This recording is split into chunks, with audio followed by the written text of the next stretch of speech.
اعوذ بالله من الشیطان الرجیم بسم الله الرحمن الرحیم.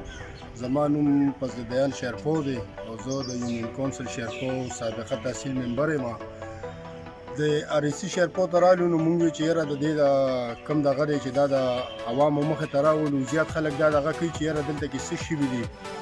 نو دا REC شیرپو هسپتال چې کوم دی دا په 20-21-1975 کې ملي رهبر جناب آفتاب احمد خان شیرپو سے او د هغوی د خاندان نورو مشرانو هیل ډپارټمنټ ته ډونیټ کړی او د عطیه ورکړې وه. دا تقریبا د دې 24 کنال دا جوړیږي د دې رقبه. نن که موږ وګورو په دې کې دا د دې کیټګري REC ده او که موږ په دې کې وګورو نو د روزمره چې کوم دغه راځي سر درد، بخار یا ټیسټونه د بلډ ټیسټونه څه هغه ټول په دې کې کیږي او دې نه چې بیا زیات شي بیا ډاکټر صاحب په هغې باندې فیصله کوي، بیا ریفر کوي پېښور ته او دغه ته.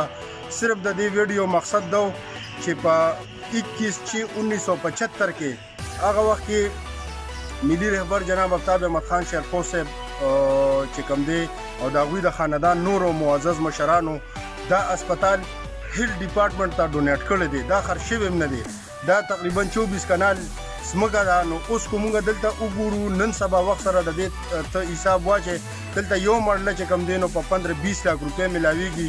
نو دا د کرونو روپو چې کوم دی نو دا په هغه وخت کې 1975 کې 21-1975 کې د دې انتقال شوی دی او دا هغوی ډونیټ کړی ده. نو دا هغه خلکو ته دغه دی چې یاره دوی څه کړي چې یو سړی خپل ذاتي پراپرټي د عوامو د دغه دپاره ورکولی شي، خپلې علاقې ته خپلو عوامو له ډېر سره وړي شي چې کوم دی نورې کارنامې هم شته. خو دا یو شاټ انشاءالله دې نه بعد به مونږ عوامو ته به مخامخ کوو ځکه چې خلک دې نه خبر نه وي.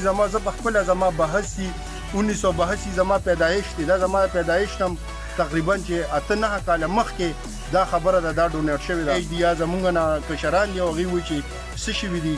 نو انشاءالله دا یو شی به مونږ د ویډیو په ذریعه د عوامو ته مخامخ کوو. ډېره مهرباني د پارټۍ د مشرانو خاص کر د ملي رهبر جناب آفتاب احمد خان شیرپو صاحب او د هغوی د خاندان د نورو مشرانو ډېره شکریه ادا کوو چې دا عظیمه قرباني یې کړې ده او شیرپو دپاره دا دونه غټه قرباني کړې ده د دې خلکو دپاره او دی وقف کړې ده، دی عطیه کړې ده، دی ډونیټ کړې ده او دی خرڅه کړې نه ده چې دې خلکو ته سهولت وي. نو موږ په هغې باندې د شیرپو خاندان ډېره شکریه ادا کوو.